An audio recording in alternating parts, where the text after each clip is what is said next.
Hello and welcome to Husky Talk. I am your host, the best podcast host in the universe, Steve Cully. And with me today, a very special guest coming to us all the way from North Dakota, Mr. Phil Hunt. Phil Hunt, former UConn defensive back.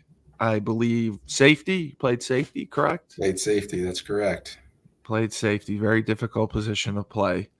Thank you so much for being with us. We are very, very grateful that you made time for us, and we're excited to have you on.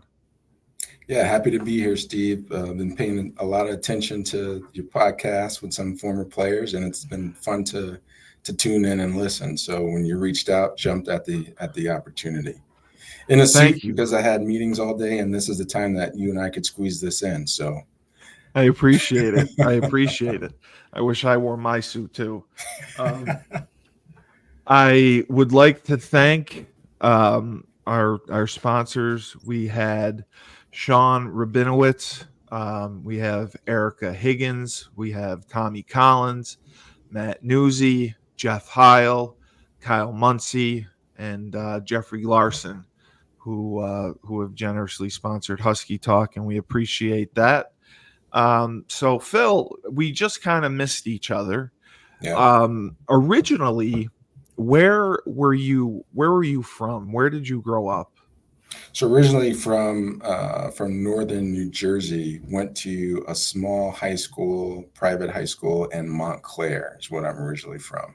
Let me just quickly, we got to get some red tape out of the way, Steve, only because I'm Yes. sure some of the conversation is gonna creep into an area that I work in or have worked in. So gonna put that legal disclaimer out there for Absolutely. folks, right? Just to get that out of the way.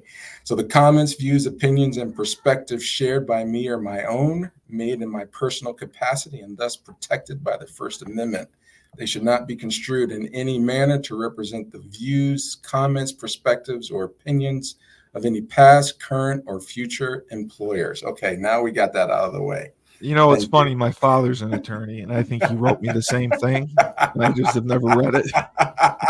So it's good. It's good that you did, and maybe I'll start to read it too. It's funny you say Montclair. My uncle played at Montclair State, so Okay. he always talks about that area. And Jersey football in general is considered probably top five in the It's up country. there. It's Yeah, I it's up mean there. Texas, Everybody Cali, talks. Jersey. I mean Yep. it's really really good football. So you played at a smaller school. Um, did you play early on, like when you were younger? Pop Warner, or I don't know what it was exactly called in Yeah, that's Jersey. what it was called. It was called Pop Warner. Did you start? No, I didn't actually. A lot of guys that I played high school ball with did. You know where I learned how to play football? Where did you In the learn? parking lots, Yes. right? And then in the in the park with my friends, Yeah. my neighborhood friends, and I was always one of the younger kids that played against the older kids, and I could always hold my own. So I figured I was good enough to try out. All the guys in my family played high school, and some played college ball. So I just naturally gravitated towards football as a kid. Yeah. Yeah. I mean, playing in the backyard, playing in the pavement, playing with your friends makes such a difference, and it grows your love for the game kind of naturally. Mhm. And I did the same thing. Like when I first put my helmet and shoulder pads on for the first time playing Pop Warner, I was a little confused. I was like, "Oh, so you can blitz whenever you want? You don't have to count to whatever to blitz or do this or Right. that." No So Mississippi's. yeah, Yeah. that's what the rule was. So that was the same with me. Um, and you had your family that also played. So was that a huge factor in you getting involved and playing at the school level? Did you play like in 7th and 8th grade, or were? No, so we didn't have that. What's interesting. So Oh, my wow. dad played, my uncles played, cousins played. No one, as I think back, no one actually pushed me into playing. Right. Again, I just football was on always in the house. Yeah. Or Thanksgiving dinners or meals over at the cousins, uncles, grandma's house. And so again, it just was it was just always there. Yeah. And I felt I was pretty good at it. I remember the day specifically where I made up my mind that I wanted to play high school and college football. I was in 8th grade, Wow. and the high school athletic director came to our school and showed us a highlight tape, right, Oh, those are great. of his high school team, and then showed us a highlight tape that had kids from Notre Dame and Penn State. And growing up, in Jersey, Penn State, Notre Dame, they were on the TV all Always. the time. Okay. Always. And so I saw that highlight tape, and I knew at that point, I made up my mind that I was going to go to college and on a football scholarship, Division I, Yeah. from that day Yeah. forward. And That's that was amazing. the goal. That's amazing because, I kind of felt the same way after playing JV football, that I wanted to go to college and play on a football scholarship. And, I always said I wanted to go play at a Division I school. Mhm. And it's a lot easier said than done, as they say. Um, did you have, obviously, coaching, but did you have any specific like mentors in your life that kind of guided you and supported you throughout this journey? Oh, Because wow. Yeah. I'm there's glad so you, many there's so many kids that say, I want to play pro football, or I want to go play college football, but they don't follow up on it, or they don't have mhm, a support system, or they don't have a mhm, mentor. So I was mhm. always curious if you had someone special that kind of, guided you in the right direction to show you how to do it, because it was a different world back then. Yeah, it most definitely was. And I'm glad you asked that question, Well, because that's the because I'm the best individual, podcast host in the universe, just so you know. I teed it up, right? Um, my cousin Ian, he's like an older brother to me. Actually, I was talking to him just yesterday, and we were talking about a bunch of NIL stuff, but Oh boy. which I'm sure we'll talk about, right, in a little bit. Yeah. Um, but so he went off and played in college. He played at Norfolk State. He was a running Oh back. wow. And then he had some tryouts, I believe, with the Tampa Bay Bucks, like old school, orange cream color uniforms, Bucks. Yes, yes, those are And great. so he helped me and was my mentor through that entire process of helping me understand what coaches were looking for, helping me, refine my technique on the field, helped me kind of watch film a little bit, and then kind of just guided me through that whole process. My senior year coming out, or was it my junior year going into my senior year? That's when they started that whole new NCAA, those new eligibility rules, Yeah, yeah, they did. right? Yep. 4 years of English and 2, 3 All years the of math, requirements. Yep. SAT, like, so all that was new. Yeah. And while my mom went off to college, she went to that terrible school in New Jersey that starts with an R. We won't give Ah, them too many props. But she didn't know anything about what it would take to be a student athlete, especially not at the Division I level. So while she nobody could does. help me navigate the application process and helping picking a viable major, I had no one really but my cousin. Even with the coaches, right? The coaches, they're trying to help, a million other kids too. But he gave me that specialized kind of attention, to really get ready and to play well. And I feel like I played well in high school. I was an all-state guy. Yes. My senior year, I was a co-captain my senior year. My senior year, we went to the state championship for the first time in, I don't know, over a decade. It's almost kind of funny because it Wow. almost mirrors a little bit what kind of happened in college. It did. Yeah, Um, exactly. but so, that he helped me navigate that whole process. And in fact, he encouraged me to also go out for track. So I was a two sport guy.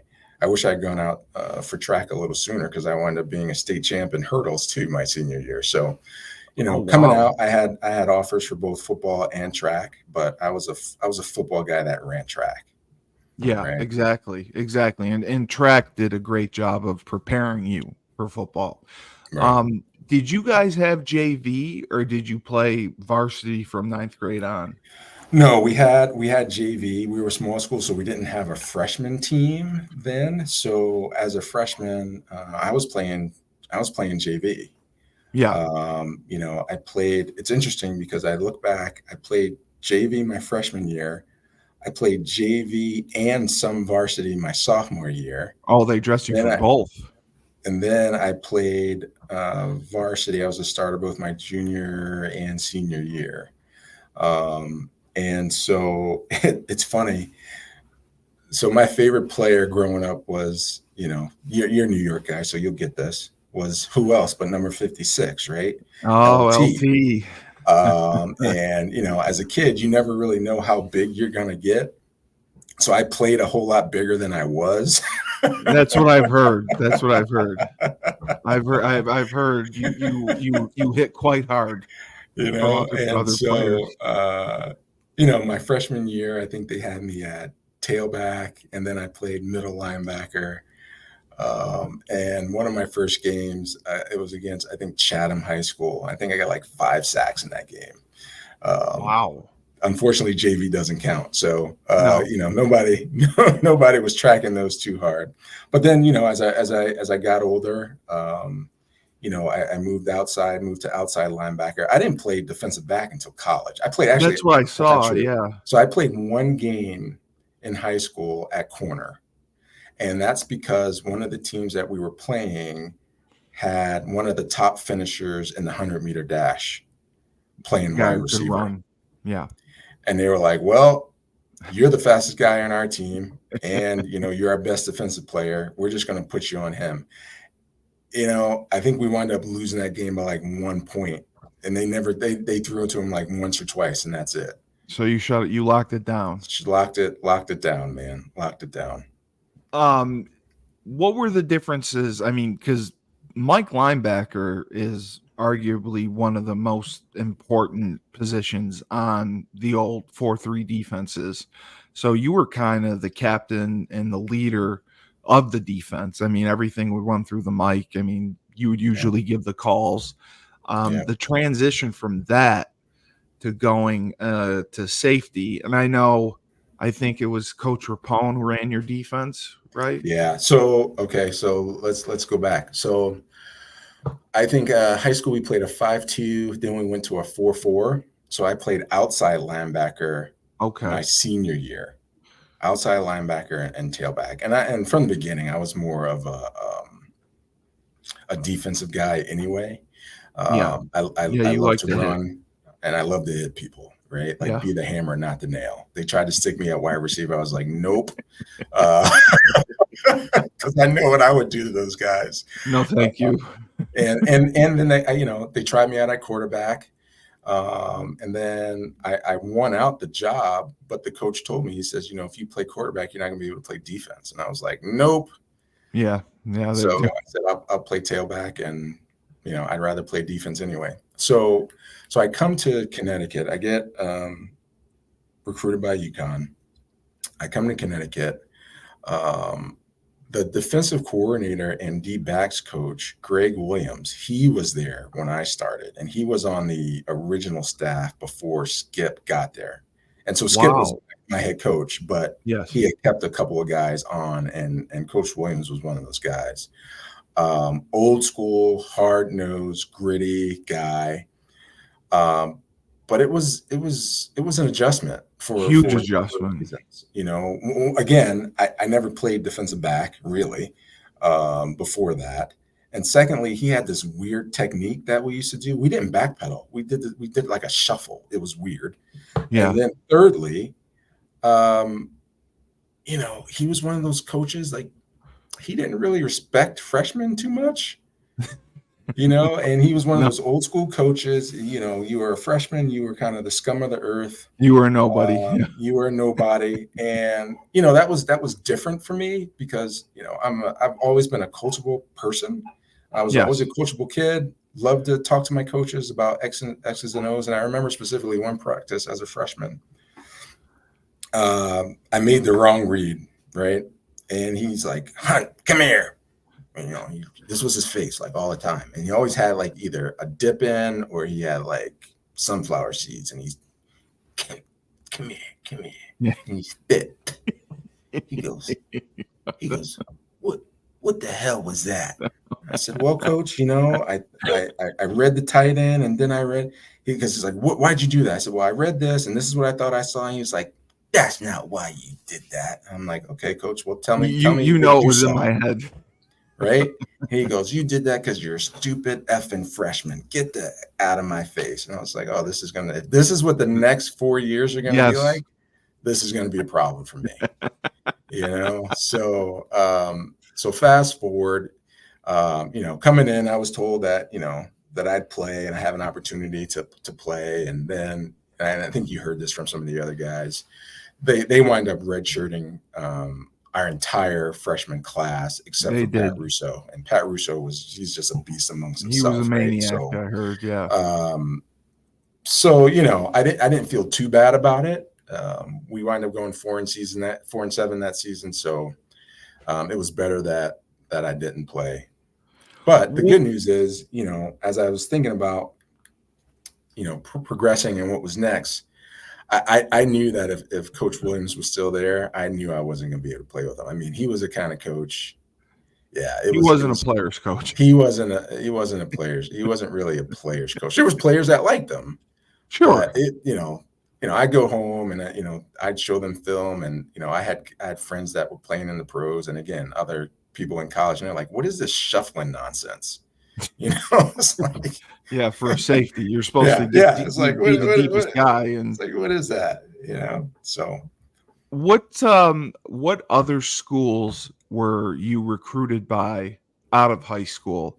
Because it was a completely different game when you were recruited and when I was recruited, where we had, there were no real highlight tapes. You had to copy VHS tapes and send them out everywhere with like a football resume and your transcript.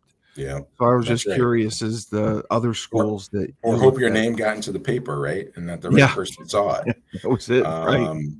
They didn't have a lot of showcases. If they barely had any, they no one-day camps like they do now, right? But not like now. They didn't have big social media and all those things. So, I would say I wasn't a highly recruited guy, even though, two-sport athlete and all-state and both and all conference. I was a New Jersey Scholar Athlete of the Year. I did all the right things. So it came down to, for me, it was Vanderbilt, West Virginia, UConn, Sacred Heart, and I think Delaware was on the list. Yep, Delaware was good at the time in the A-10. And then I also had schools coming at me. I had a bunch of D2, D3 schools, but again, I told you the goal was Division I, hands down, for sure. My goal originally was to go to Notre Dame or Penn State, but I wasn't that good.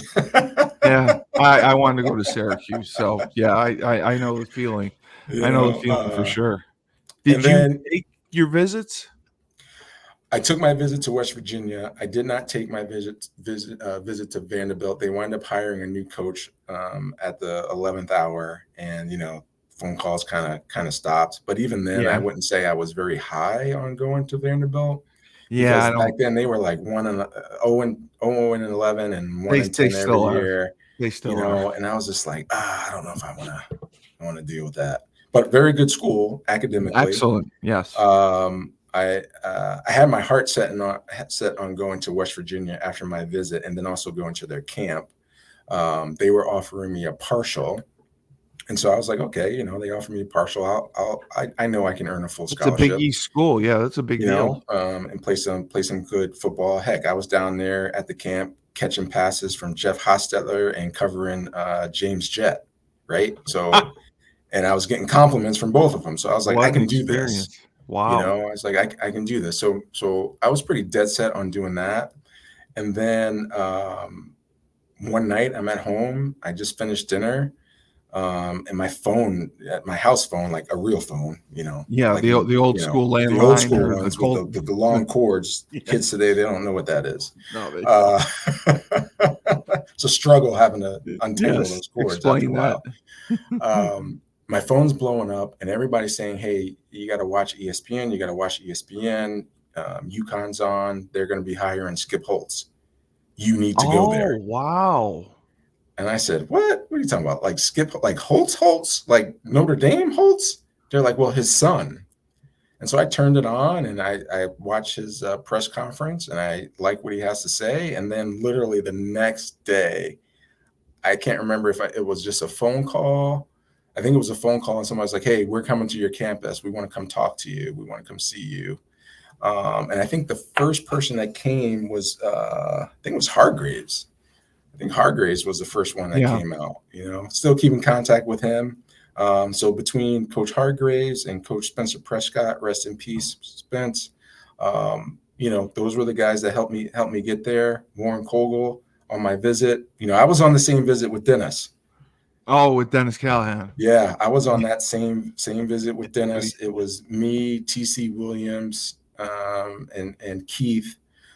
We were kind of I think they had a quarterback too from Jersey who wound up not coming, but they had 4 Jersey guys on that trip. I was one of, I think, 2 or 3 safeties that came out.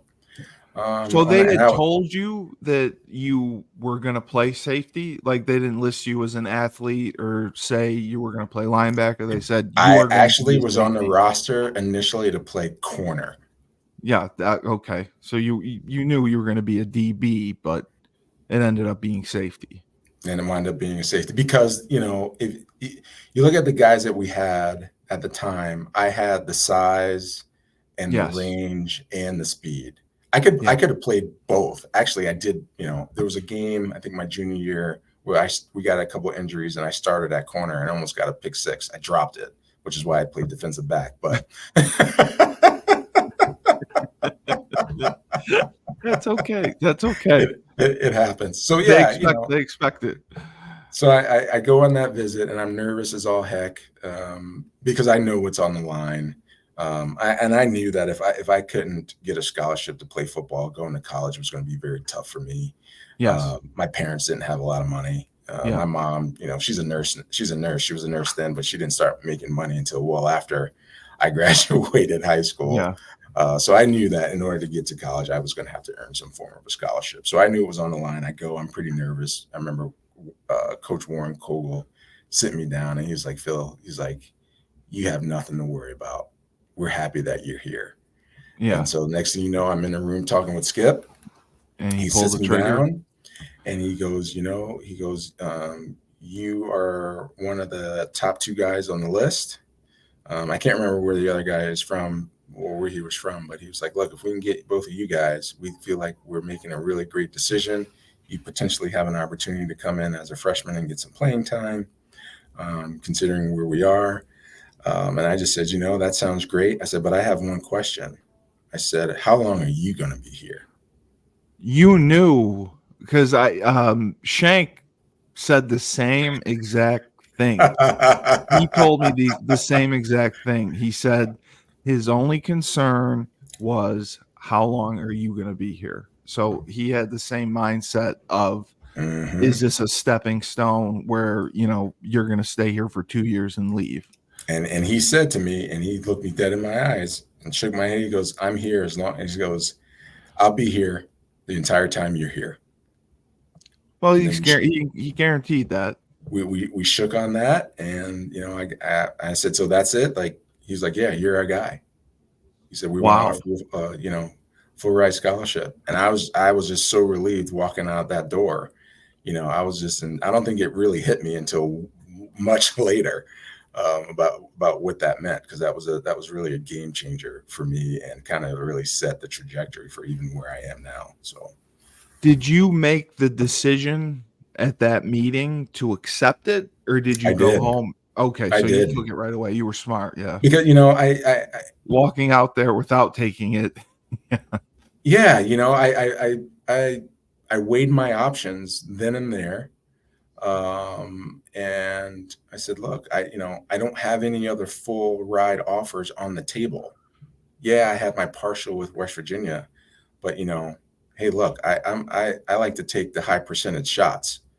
And so, and I believed in what he had to say. I believed in my ability, and I even believed in the guys that we were going to start bringing in, because I saw Yeah. that recruiting class, Yeah. right? And Yeah. we talked, and even on that trip, you know, it was, hey, we're going to change the face of UConn football.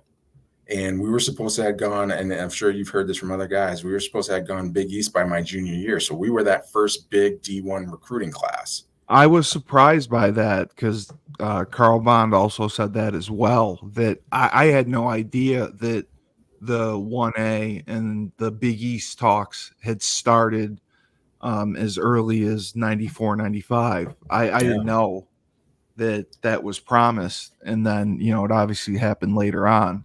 And that But was the vision of, the Lou late Lou Perkins, right? Perkins, Yeah. right? Who also became a mentor of mine later on. Yes. And rest in peace to Rest in peace. Lou as well. Never a better guy. He Never a was better awesome. guy than Lou. When you were in high school, were you always I mean, you're obviously a high IQ guy, you're a smart guy. Were you focused on academics? Was it important to you to maintain a high GPA, score well on the SAT or the ACT? Because, I figured with your grades, um, Ivy League schools, Patriot League schools would have been looking at you, schools that could have offered higher financial aid packages. I didn't know if any of those were possibilities. I didn't really explore any of that. Yeah, I know that because you one day, wanted. yeah, I wanted to play football, man, and I knew that without grades, I wasn't going to go anywhere. And I was a kid that I was a very curious, inquisitive kid, so I love to learn. I got Right. my first set of encyclopedias, I think, at like the age of 10. Yeah. And, I probably read through half of them. So high school wasn't even that difficult for me. Um, so, and again, I love to learn. I love to learn then. I love to learn now. Um, there could have easily been a different path that I would have taken, Right. for giggles one day. Two friends of mine, two female friends from high school, they said, hey, my high school we were all pretty close. Yeah. And so two of the girls in my high school, they're like, hey, we're going down to, the Air Force recruiter's office. And we were like, what? Why are you going over there? And they're like, oh, we're going to finish our paperwork and we're signing up. And we're like, what? Like, you guys, like, I'm thinking we were young and dumb. We didn't know much about the military other than like, oh my God, you're going to go to the war. You might die. Right.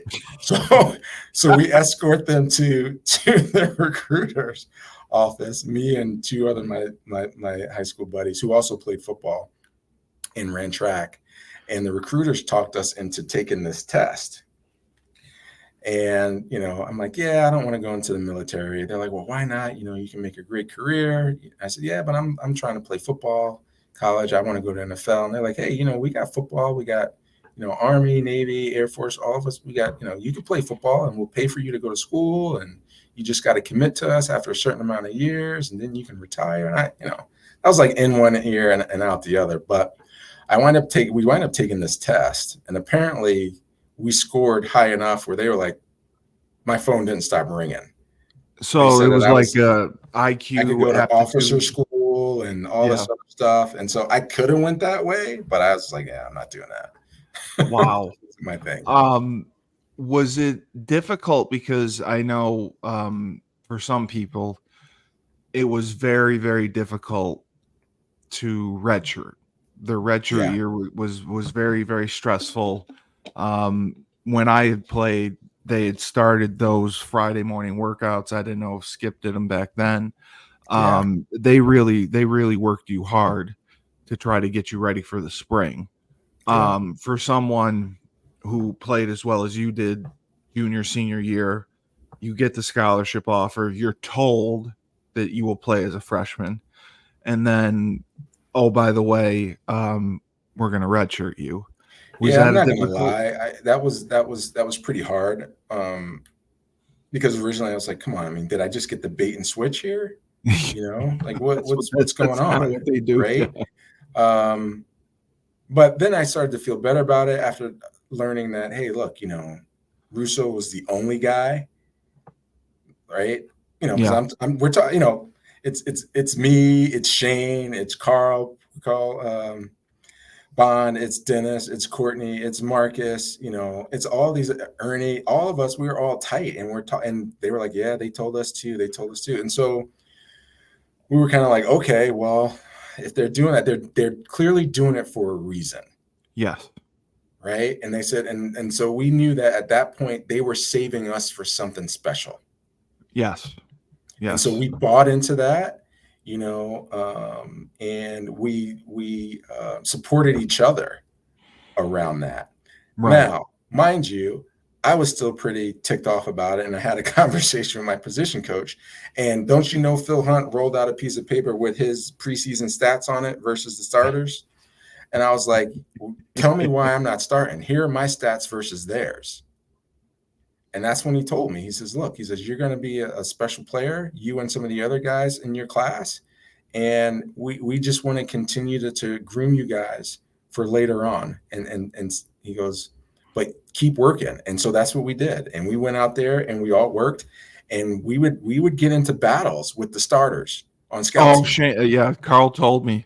Carl Right. told me We Shane were would love lighting it. them up on offense and defense. Yeah, that's what I heard. So, and look, Run it again. And I came in and I was about my business from day one. I remember coming in and being very well conditioned for that test, and I blew it out of the water to the point where Wilbur Gilliard pulled me aside and was like, "Yo, look here, freshman, you need to chill out. You making us look bad." I was like, "I don't care how you look. I'm trying to win." Because that rarely happens where freshmen come in and pass the conditioning test and pass it with flying colors. I think I'm one of the few who probably failed the conditioning test 5 years in a row. So passing it is. Wasn't it worse if you failed? Yes, it was much worse if you failed, but I gave up. At the end I gave up. I'm like, there's no way I'm going to pass this. So, and I had the luxury of Doc Anderson, rest in peace, timing me. And they changed the conditioning test when I was there. It was the 1040s. You had to run 1040s at 80% of your best 40. Yeah. So I had Doc A timing me, and he was doing his best to try to time me faster, but I still didn't come close. I think wow. You had to run it at 90% of your best. And I think the closest I came was like 84%. So it was not my thing. So your freshman sophomore year, did you start immediately? Did you see a lot of playing time? How did that work out? No, we were pretty deep. You were, yes. You had a at deep DB. roster. And we had some very, very talented guys, and we had moved some guys over. Monte Nowden had moved over from receiver to safety. And I mean, Monte, I think he was 6'3", 6'4", probably played at around 215, wow. Body like Adonis, and could smack the heck out of people. We had Larry Austin, we had Mike Holland, Jeff Coles, Kevin Bannister, so we had some guys that were studs. And my freshman year, we had Lamont Parker, we had Jamal, old school crazy legs Jamal, who was like a big brother to me. All those guys were, and we were all pretty tight. But and that's the year we went 8-3. Yes, with those guys. Yep. And so I got some playing time on special teams and got some mop up time that year. But I just kind of watched and learned, right? And then I started the next year. So I might as well ask you this now, just because I've seen, with the transfer portal, players aren't willing to redshirt or work until their junior year to play or sophomore year to play. Their expectations are to play, maybe redshirt and play after the redshirt freshman year.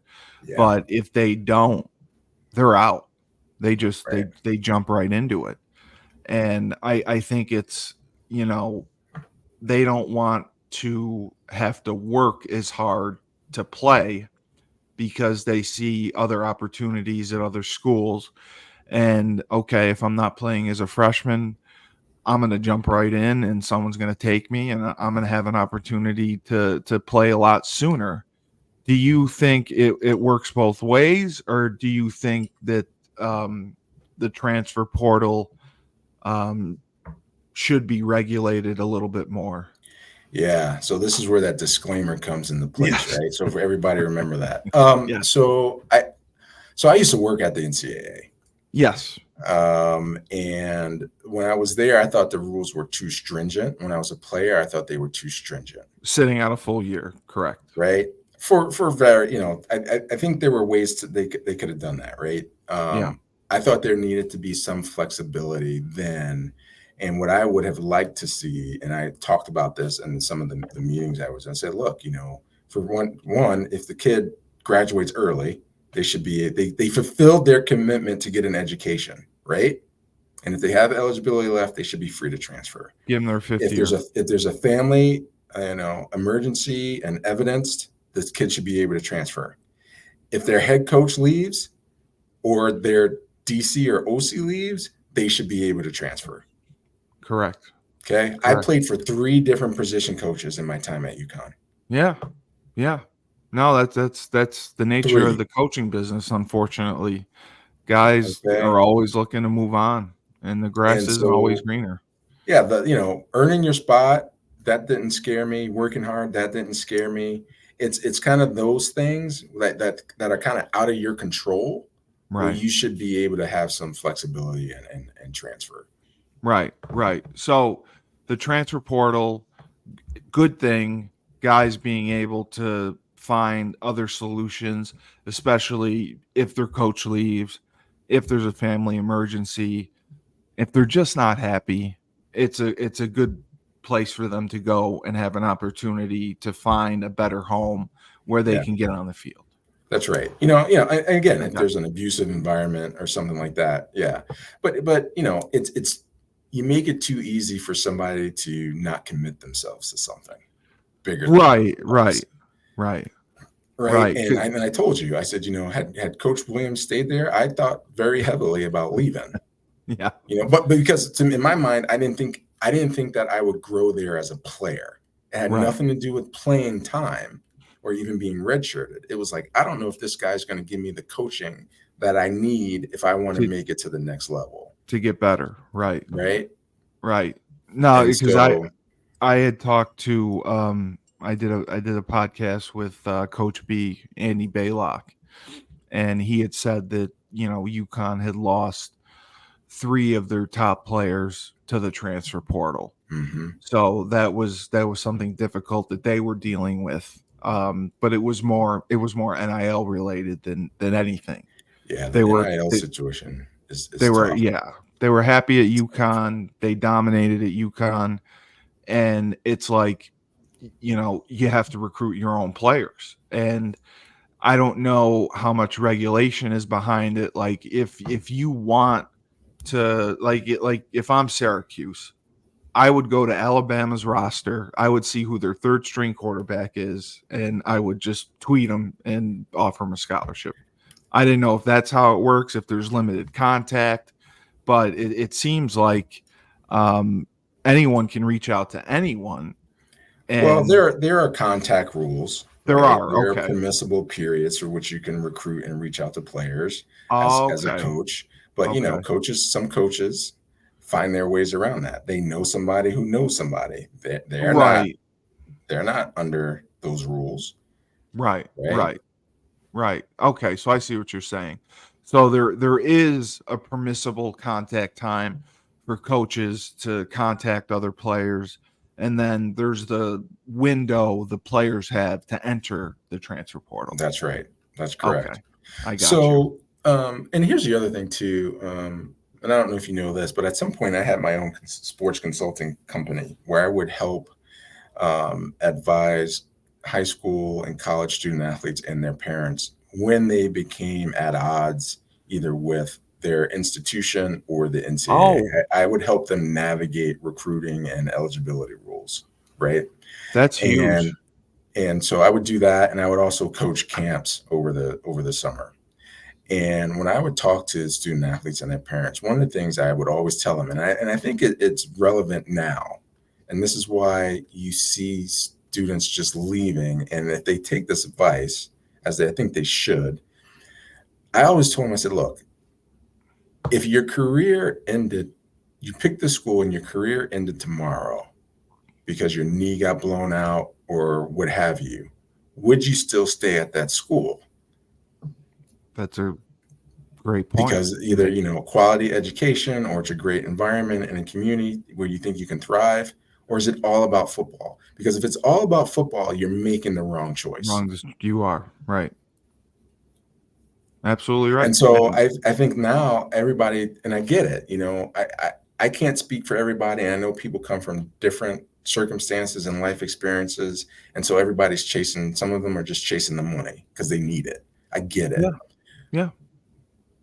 But I still think, that mindset and that perspective would still serve people very well for life after football. Well, you have to be objective. And that's a very objective mindset to have. When did you make a decision? I don't know if it was in high school or if it was when you got to UConn that you wanted to pursue getting involved, getting a law degree. Oh, man, shoot. Coming out of high school, dude, here's what I thought, Steve. I thought I was going to go to the NFL, and then after you're going to be Troy Polamalu. Well, after my career was over, I was going to go to med school, right? Like that's what I thought. And so I get to UConn. I'm a New Jersey Scholar athlete. I come in, I got a pretty high school GPA. I'm meeting all of the eligibility requirements. And I remember Bev Sims, we're working on my schedule, and she's like, well, Phil, I think you need to go down. We only keep you at 12 or 13 credits and, take this course and this course. I'm like, yeah, but I need anatomy and physiology. I need chemistry and calculus, right? And she's like, Phil, I think that's going to be a little too much for you. I was like, Bev, I'll take 18 credits. No problem. I was like, I got this. Oh my God, bro. I wound up being on friggin' academic probation. Oh gosh, because it was just it was hard. Oh, it's ridiculously trying hard. to have to balance a schedule, right? As a freshman, all the workouts, 4 days a week, the practices. I didn't travel for games my freshman year, but you still had to work out over the weekend. You still had Sunday nights where you had to show up. Yep. And you had mandatory study hall, which for me, study hall was terrible. I could not get any work done in study hall. I couldn't. Well, it was a jack off period sometimes. I couldn't do it. I wound up cutting a deal with Skip. I think that spring semester of my freshman year. And I told him, I went to his office. I was like, listen, I said, I know I didn't do well my first semester. I said, I'm really, really trying. I said, I got to ask you to get out of study hall. And I was like, and I'm not saying because I want to not study. I said, I'll check in to study hall. And I said, and I will stay there. I just need to be in another room by myself. Right. And I said, I promise you, I'm not going anywhere. Right. Yeah. And he goes, well, what is that going to do for you? I said, I can't concentrate in the room with all those other guys. I need to be by myself so I can lock in. Right. And he goes, you promise? I said, I promise. He goes, so if I let you do this, what do you think? I was like, I'll get a 3.0. He's like, you willing to bet your scholarship on it? And I was like, well, if I say no, he's not going to let me do this. And I was like, can he even really legally ask me that question? And I was like, yeah. I'm willing to bet my scholarship. Sure. But it worked, I mean, I was able to get my grades up. and I was able to get out of study hall that following year. So it worked out. Did you take any summer courses? Because I know, like, I was terrible in biology.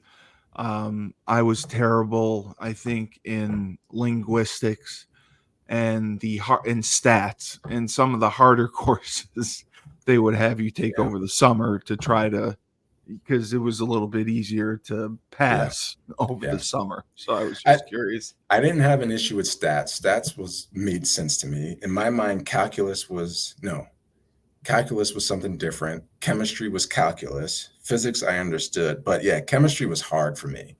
I did not get a very good grade my first time in chemistry. I wound up getting a tutor, and then taking it over the summer so I could just dive into it every day. And I wound up pulling out like a C, which was good enough for me. I was like, I got you through it. So, taking all of those classes, and even now as an administrator, I'm like, I should have never taken all of those courses together. Like that's because you see it now. I see it now with students who are taking some of these hard courses all together, and it just doesn't work out well. We call them toxic combinations. It was definitely a toxic combination because it didn't make me feel good about myself at all. Well, I know that I remember the base course load was 15 credits a semester. Yeah. And they encouraged you to take 12 and then try to make up the rest over the summer. Well, you had to take 12. Yeah, 12 was the minimum to stay eligible. Yes, correct. And then they tried to encourage you to take the rest over the summer, which they thought was a little bit easier. Mm-hmm. But like when you were mentioning all those courses, were you at 15 credits or were you at like 18? I think I was like 16 credits. You were right over. Okay. Yeah, I think I was at 16 credits, and then from that point on, I went at 12, and I just took summer classes. You learned your lesson. So talk to me a little bit about the 98 team. Yeah. Because it still is the best team in UConn history. It's the only team to go to the playoffs, win a playoff game. I know they've gone to some bowls and they've won bowl games, but the playoffs are where it's at. That 98 team, when I talked to Carl Bond, he said he knew because over the summer, I think he said 98% of the team stayed. And it wasn't about the workouts. He said it was about the guys hanging out outside of the workouts and really getting to know each other and really getting to build and cultivate those relationships that they may not have had and may not have known their backgrounds. Yeah, and I think he's right.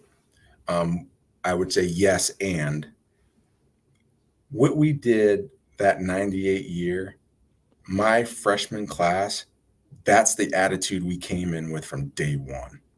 And that was the culture that we instilled with our class and then with the younger group, with the younger guys as we got older. Right. And even some of the older guys, right? Like I told you how I came in and they were like, oh man, you're making us look bad. Even I had some of the older guys say, look, you know what? You guys are making us better. And you guys are when you guys are seniors, you guys are going to be dangerous. You're going to be dudes. Yeah. So that was the expectation and the mindset and the goal we had for us day one. So it didn't happen by accident. In the Berkshire. Yeah, it took time for some guys to buy into it. But by that 98 season, we had a lot of guys buying into it. And we were close. And you had confidence. You had that confidence. You had that swagger. Confidence, man. And look, Shank, Carl, he would tell you, we would battle. I mean, we would battle it out, man. Yeah, he told me each other every day. And we knew that's what made us better. But we knew game time or anything off the field, we had each other's backs. Yes. No questions asked. And so, you can trust a guy, as they say, who do you want in your foxhole with you? Right. Absolutely. And we knew we had those guys, Jordan, Younger, JY, Anthony Carter, AC. Lucia, right? Lou Wagner, Clint Hamilton. I mean, Clint was gone by that point, but Courtney, Marcus, Shane, all those guys. We were close. We're brothers, man. Yeah. You know. Yeah. No, I mean, you were good up front. You had a good offensive line. You had a good defensive line. You had Carl and Tori on the edge. You had We had tight depth. ends. Yeah. We had depth too, which was good. And the other thing too that I would say is, you look at our records, and I would say the coaching staff even started to mature a little bit. Yeah, after being right? together, right? They had been together for a while. I mean, think about it. I mean, I think Skip came in 32, 33 years old as a head coach. He was very young. Yes. Could you imagine that? I can't. No, So, I can't. I even noticed even an evolution in him where he stopped trying to be Lou Holtz's son and be Skip. You saw that in him as the years progressed. You saw he became his own person. He became his own person, to be like his dad. And he started to realize, hey, I don't have the same kind of players Notre Dame had, so I need to play more to my team's strengths. Right. What did we have? We had grit, we had speed, and we had athleticism. So we needed an offense and a defense that leveraged those talents. And when we started to do that, that's when we started to really see the results.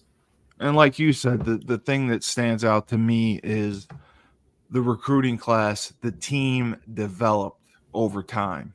It wasn't 1 or 2 years. I mean, it was 4 years in the making that you guys worked your tails off to get to that point, to have that season that's still the best season in UConn history, and the only time you won the playoff game, and you beat the defending national champs twice, or you beat the national champs twice. I still get sick to my stomach. I know. How's like in what world does that happen? You play them twice because BU gets rid of their football team, so you got to play them again on a schedule. We beat them away. I was at both games. I will say this though: those receivers knew why we called ourselves the Hit Squad. Yes. Yes. I was at both games. We were blowing them up. Yeah. I will never forget it. And I would say the one disappointing thing, it was disappointing to me, going down to Georgia Southern. We had a lot of hype. We were, we had this thing that we said, don't flinch. Unfortunately, I think our coaching staff flinched a little bit because we changed up our whole defense. You did, because we were leading the country in defense statistically. You were, and you switch up your defense going into one of the biggest games in history, to a game away from the national championship. It's like, you know what? Make them beat you. Make them beat us. Yeah. You had guys playing out of position. I think we maybe had a week and a half to practice it. And you felt it in practice. The guys they just weren't sure, and they were uncomfortable. You felt it. They weren't buying in. And I mean, that's such a difficult matchup when you play those triple option teams. And if you don't see it during the season, the coaches panic and they want to try something different. I would have rather had gotten blown out with our regular defense with your own stuff, right, than try to switch it up last minute like that. No, I hear you. So transitioning after that season, okay, you graduate. I believe you got a master's, correct? Yep.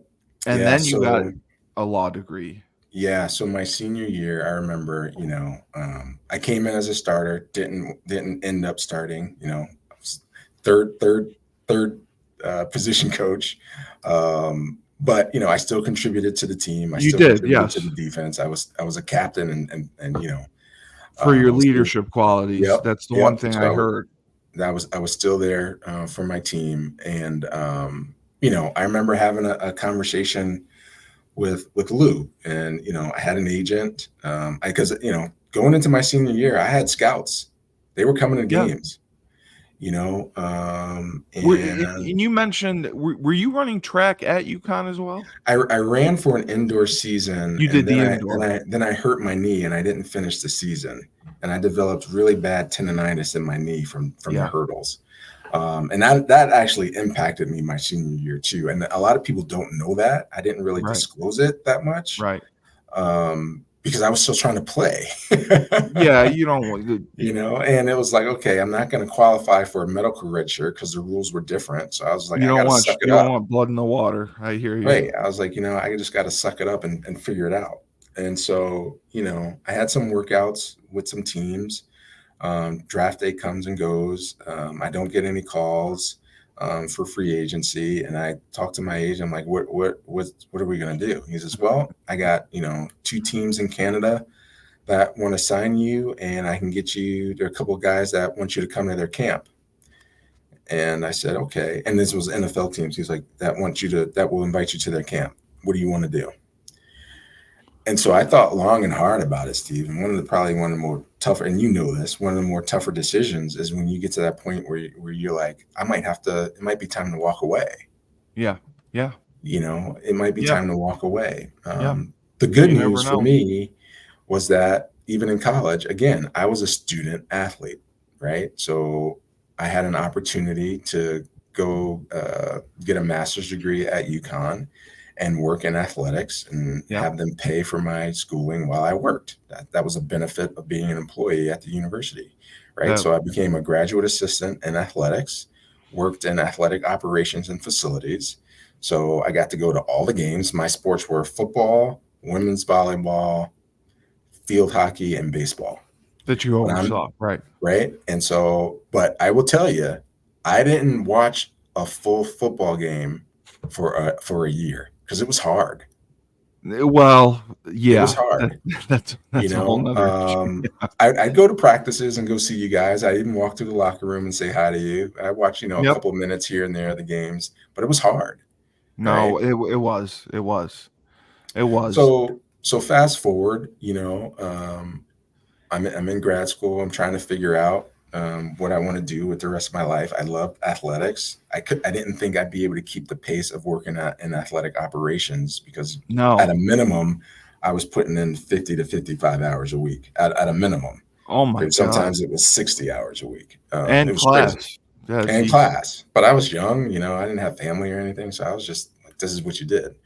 And so I remember hanging out and talking to Lou, and I would always watch him and talk to him. And I remember he had these 2 guys around him at games.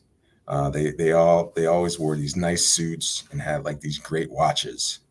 And one day I was like, I'm going to find out who these guys are, right? That Lou's always talking to, right? And he wasn't just shooting the stuff with them. Like he looked like he was talking business. And lo and behold, come to find out that they were attorneys. Oh, right? Okay. One was a criminal law attorney and another one was a sports law attorney, like in higher ed. And he would, consult with them on various issues. And so I chatted them up one evening and got to know. I know them both. I still stay in contact with both of them now. We're good friends. And, I asked them what they did and said, we're attorneys. And I was like, oh, okay, talk to me about that. Like, how does that work in the college environment? And so they told me about it. And I was like, wow, that sounds interesting. And they said, Phil, if you're interested, we would tell you hands down, if you're interested at all about going to law school, do it. Just know what you want to do with the degree before you go, because that's going to help you get through it, because it's a grind. Well, it is. Yeah. And I took that to heart. I reflected on it, I prayed on it. And I was like, you know what? I stayed on another year. And then in that other year, I applied to law school and got in, knowing that I wanted to bring that degree back into higher education. I still wasn't sure how to do it, right, or which way I would do it, but I knew how valuable that skill set and that education would be. And you know what? It paid off. It definitely did. It definitely did. And the maturity to have at that age, like when I was 21 or 22, I probably couldn't have run a lemonade stand. And to make a decision like that to affect the rest of your life, it's huge. Yeah. You also, you ended up with a family, right? Yep. Married, kids. Married. Um, Yep. My how wife old are the Tiffany, kids? PJ Phil Jr. He turned 7 in March, and our little daughter Hayden is 2. Oh, And God bless you. yeah, started late, God bless man, you. but I held out. I tell my wife I held out for the best. Phil, you look like you're 33, so just tell people that. I don't think anyone's going to dispute you. Believe me. Yeah. My wife and I, we've been married now for 9 years. It'll be 9 years this July. It's funny. This is actually going to be, we're actually not going to be together on our anniversary this year, which is kind of That's weird. okay. You'll make it up for her. Um, You'll make it up for her. uh, Sorry, I'm trying to send this. Okay. Um, and that's because, and this is the news that I wanted to share with you and your viewers. We're moving back to the East Coast. I know that's so exciting to hear. That's so Headed back exciting to to hear. UConn. Looking forward to the opportunity there. My wife's a chief development officer, so she does fundraising. Oh, wow. She's going to work remotely. She'll have to travel back and forth between North Dakota and out east once a month. But she's a boss. She's killing it in the fundraising area. So she fundraises for children and families with disabilities, and so that's she incredible. loves that work, and she's highly committed to that. And so just fortunate that she's able to continue that. And I'm headed out to UConn to be deputy chief of staff, so the president, and help the university that we love so much and care so deeply about. So I'm excited about the opportunity to get back out there. When are you technically heading back out there? Like, are you gonna head out and do you have a house found? Do you have a place to go right now? Okay, so you're all set with that. Yep. When do you plan on heading out yourself? And then she's obviously gonna come and go. Yeah. So PJ and I have to stay back here. So he's in soccer and track, and he just qualified for the USA Track and Field Junior Oh my Regional God. Olympics. I know that's a mouthful. So we're going to be down. He qualified. He's the fastest kid in the Dakotas. He got first in the 100 and second in the 200. And so he qualified for both of those. So we're headed down to Aberdeen, South Dakota for the Region 8 championship. So what were his times? In the 100 at 7 years old, he ran a 16.8, which was his personal best. And then for the 200, he ran a 37. Wow. So you got to be proud. I am, and it's one of those things where, I didn't push him into either one of those things. It was, hey, here's something to keep my kid busy. Let's see if he likes it. I'm just happy to see him enjoy it and dedicate himself to something and set goals. Like, it was his goal beginning of the season. He says, Dad, I want to go to the championship. Yeah. I was like, okay, bud, you know what that means? He was like, that means we got to train. I was like, okay. I mean, he's waking me up on Saturdays. Hey, Dad, can we go train today? We got to go. Yeah. Let's go. That's crazy. Because I remember when you and I had the first conversation and you were talking to me a little bit about the job, and I don't know, it was kind of going in one ear and out the other. And then we had the second conversation, and I remember I had talked to Uwe, and I was like, yeah, I talked to Phil Hunt about coming on the show. You're like, you talked to Phil? I'm like, yeah. He's like, you know what he's doing, right? I'm like, yeah, he's coming to work at UConn. He's like, no, he's not just coming to work at UConn. He's going to be with the president. He's going to be with the president. And then I'm talking to you. I'm like, wow. I'm like, so you're like a somebody. You're like, you're going to have some juice and pull there. Like, and I was just talking to you normally. I'm like, I felt like I was being disrespectful. Oh gosh, wow, no! I didn't even know. I'm just a normal guy trying to support the institution. Like I said, the institution that we love so much. We got a great president that's there now. We have a history of great presidents and caring folks at the university, and I can't wait to get back and be back in that community and helping advance the mission of that institution for the students and the state. So, we look, I know we've got some issues, right? Navigating what we're going to do with athletics and football is one of them. Yeah. Yeah. You don't have UConn without the athletics department.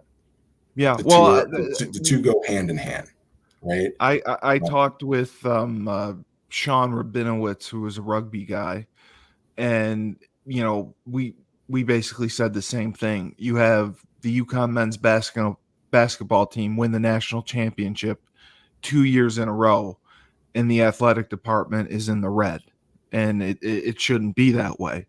Right. And it's about football. And then I had talked to Andy Baylock, and he had said, like, the ACC would possibly take UConn for football and basketball and the other sports, but UConn does, is dead set on staying in the Big East. So navigating those waters, how to get the football program into a conference, because my argument is the R word. They get $40 million to go 5-7 every year. Yeah. And I don't know what's going on right now because I'm not there yet. Yeah. Here's what I do know. I know that we have coaches that really are dedicated to the programs that they have. They're committed to making them great and being great. And we have an athletic director that's working his tail off behind the scenes to get us to where he thinks we need to be and where we want to be. And so my job coming in is just to be to help advance that, right? And so we'll figure it out. We'll figure it out. But it's going to take everybody kind of buying in and being on the same page as we push forward on this. ACC makes the most sense for us. And you know what? You look at our resume, we can be highly competitive in a lot of sports. Yeah. Right. And absolutely. My spidey sense is saying that there might be something else going on behind the scenes that we're not aware of externally, not internally, externally. Right. But again, trust, I will be on that one. No, I know you will. I know you will do the best I can to help and do what makes sense for our program and for our university. So we had said that, and I have full confidence in you. And it goes back to, I was initially disappointed when they tore down the Big East. And you look at BC, you look at Miami, you look at Syracuse, you look at Rutgers, all those schools. They jumped for the money. West Virginia, none of them had been to a conference championship. None of them have won a conference championship. The only time was Boston College when they had Matt Ryan in 2007. Yeah, and we got the right coaches, I believe, to do it. We do. We do. We didn't lose Hurley. The fact that he didn't go to the Lakers, I was shocked. I'm happy, Coach Hurley, if you're listening. I'm happy that you're staying. Can't wait to meet you. But I was stunned. But that says a lot, right? Gino is still staying. Loved him when I was there. Still love him now. He's a great coach. Jim Mora, got to know him. Another great coach, right? Jimmy Penders with baseball. I mean, we got coaches all across the board. Look, track and field, they're kicking butt. I mean, look. You give me Rutgers, you give me Boston College, you give me Syracuse, and let's do apples to apples of where our teams are placing over the last X years versus them, right? And I'm pretty confident that we should be in the conversation. So that's we will be, and we will be, right? We just got to keep moving on it. So well. Phil, thank you so much for coming on Husky Talk. I'm glad we got it done, and I hope definitely to speak with you again and hear a little bit more about your thoughts. This was a great conversation, and I learned a lot, and I appreciate you being part of the show. It was very, very kind of you. Thank you for inviting me on. I'm honored and humbled. What you're doing is great. And one of the reasons why it's great is because it gives us time to connect, but it also gives, the ability for some former players to hear how, their friends and their brothers or their sisters are doing and what they've been up to, and hopefully establishes some reconnects, yes. One of the Yes, things that we've seen over the last several years, time goes by real fast. no, it does. I know. Right? Time goes by real fast, and unfortunately, we've lost some people along We the way. have.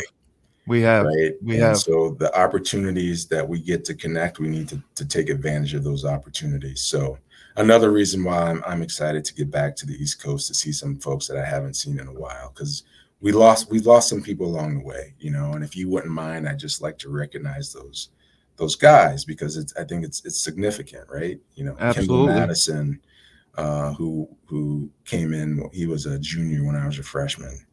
Dexter Martin, Pete Connolly, Shad Martin, Carl Bradford. I didn't know him, but Jasper Howard, heard he was a great guy. Doc Anderson, Coach Spencer Prescott, Coach Jerry Martin, Lou Perkins. Look, life is short, man. We're not guaranteed anything. So, I Yep. tell people you get an opportunity to connect, take it, and then find your truth and live your truth every day. Put a smile on your face and a song in your heart, as Skip used to say. That's a great message. And we are doing a special tribute episode to Adam Coles, who was the Adam Coles, punter. yeah. Yep. Yeah, we're doing a Thank you for tribute that. episode. Yep. That's great. We recorded it last week, and I have a mental health counselor coming on to talk as well, and we're going to put it together, and we're going to release that and try to raise money for the Prevention for American Suicide Foundation. So that's we have phenomenal. that coming up as well. But That's phenomenal. thank you again for joining us. I know you're very busy, and I appreciate you taking the time. For Phil Hunt, I am the best podcast host in the universe, Steve Cully. Remember, when life gives you lemons, don't make lemonade. Take 2 oranges and throw them